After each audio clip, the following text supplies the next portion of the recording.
ဇီယာကိုအန်တုပြီးတော့သာသနာ့တွေကျူးစားနေတဲ့ကျိုင်မီယောမြို့ကအသက်60ကျော်ရွယ်တီလာရှင်ဆရာချင်းအသက်ရတကူရောက်လာပြီဆိုရင်ခန္ဓာကိုယ်ချို့ရင်းလာပြီးအနားယူခြင်းစိတ်တွေလွန်မိုးလာတတ်ပါတယ်အသက်80ကျော်လာရင်နန်းရှာပုံစာဖက်ဖို့နေတာတာကိုယ်ဝေယဝိစာခုတောင်မှသူတပါးအကူအညီနဲ့လှုပ်ဆောင်ရတဲ့ရွှေကိုရောက်ရှိလာပါပြီ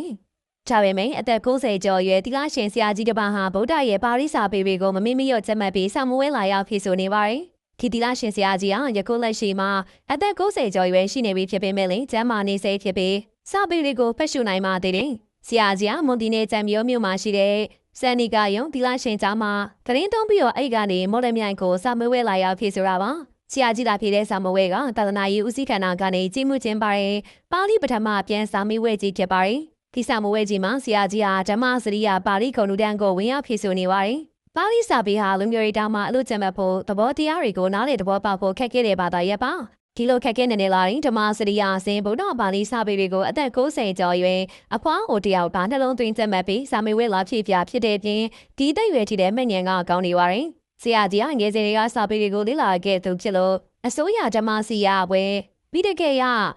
ပါဠိပွဲကိုလည်းရရှိထားပါသေးတယ်ငယ်စဉ်အသက်15နှစ်ရွယ်ကလေးတည်းသာသနာပေါင်းကိုဝင်ရောက်လာခဲ့ပြီးခုတည်တဲ့ဗုဒ္ဓစာပေကိုစိတ်မလျှော်ဘဲနဲ့လေ့လာဖတ်ရှုနေစေဖြစ်ပါတယ်။ကိလရှင်ဆရာကြီးဟာအသက်90ကျော်ရွယ်ဖြစ်ပေမဲ့လည်းစာမဖြစ်ခင်စာဖတ်နေတဲ့အချိန်မှာမျက်မှန်လုံးဝမတက်ထားပဲစာအုပ်ကိုသိချဖတ်ရှုနိုင်တာပါ။အသက်90ကျော်ရွယ်မှာမျက်မှန်မပါပဲစာကြည့်နိုင်တာကဆရာကြီးရဲ့ပြုစင်တဲ့သီလဆွမ်းအားနဲ့ငြိမ်းချမ်းတဲ့စိတ်ထားတွေကြောင့်ရရှိလာတဲ့ဆုလက်တစ်ခုပါ။ဆရာကြီးကကျိန်မျိုးခါရီမိုးလည်းမြိုင်စာဖြေဌာနကိုလာရောက်ဖြည့်ဆူရတာဖြစ်ပြီးဒီလိုကာရောက်ဖို့အတွက်နေ့စဉ်ကားနဲ့သွားပြလို့ရပြီးကားခအနေနဲ့တနေ့9000အထိကုန်ကျခံကလာရောက်ဖြစ်ဆိုနေပါရီအသက်ရွယ်ကြီးပြင်းတဲ့ပြင်ကားစီရတာပြင်မဲ့တဲ့ချိန်မှာတောင်ကုန်ကျစရိတ်ကိုမမှုဘဲနဲ့စာပြေဌာနကိုရောက်လာနိုင်တဲ့ဆရာကြီးရဲ့စီတဲ့ဟာတသနာတော်ပေါ်မှာဘလောက်တောင်မှမြင်လို့တမှုထားတဲ့ဆိုတာရတာနေပါရီဘလမြိုင်စာပြေဌာနကြီးတစ်ခုလုံးမှာတော့ဒီတိရရှင်ဆရာကြီးဟာအသက်ရွယ်ကြီးဆုံးစာပြေတန်ဟာတိရရှင်ဖြစ်လိမ့်မယ်လို့ပြောကြပါရီစာပြေခင်ချေလေးမှာတိရရှင်ဆရာကြီးဟာကြောင်းခန့်နေရှုလာတဲ့ထမင်းကြံတွေကိုဖွင့်ပြီးခုံမောင်မှာစုံဖုံးပေးနေပါရီဆောင်ဝဲဖြစ်ဆိုနေတဲ့အချိန်မှာလည်းမိကုန်းလာတွေကိုတိတ်ချအာယုံဆိုင်ကဖြစ်လာပေါ်မှာဂီတဖြစ်ဆိုခဲ့ပါတယ်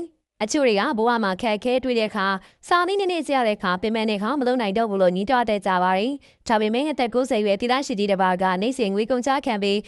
ပါဠိစာပေတွေကိုလေ့လာချက်မှတ်ခါစမွဲလာဖြစ်နေတာကိုမြင်တွေ့လိုက်ရတဲ့အခါမှာအားရင်းနေဖြစ်စေပါတယ်။ဆရာကြီးကအမြင်မှုဂုဏ်ပုတ်တွေကိုမမောလို့စမွဲလာဖြစ်နေတာမဟုတ်ပဲမြတ်စွာဘုရားရှင်ရဲ့တရားတော်ကြီးပါဠိစာပေတွေကိုကင်းဝတ်ရှိတန်နေစေဖို့အတွက်နှလုံးသွင်းနေတာပါ။အသက်ဆိုတာကိန်းနဲ့တစ်ခုတစ်ပတ်တာဖြစ်ပြီးယုံကြည်ရလို့တစ်ခုလို့ဖို့တဲ့ဘယ်တော့မှနောက်ကျရဲဆိုတာမရှိဘူးဆိုတဲ့သဘောတရားကိုတိရရှင်ဆရာကြီးကလက်တွေ့ပြသသွားပါတယ်။တိရရှင်ဆရာကြီးလည်းကျမရဲ့ကောင်းမွန်စွာဝင်ရောက်ဖြစ်ဆိုနေတဲ့ဓမ္မစီရစာမွေးကြီးကိုအားမြင်စွာပြည့်ညောက်နိုင်ပါစေလို့ဆုတောင်းပေးလိုက်ပါတယ်ရှင်။အသက်ဆိုတာကိန်းနဲ့တစ်ခုတစ်ပတ်တာဖြစ်ပြီးယုံကြည်ရလို့တစ်ခုလို့ဖို့တဲ့ဘယ်တော့မှနောက်ကျရဲဆိုတာမရှိဘူးဆိုတဲ့သဘောတရားကိုတိရရှင်ဆရာကြီးကလက်တွေ့ပြသသွားပါတယ်။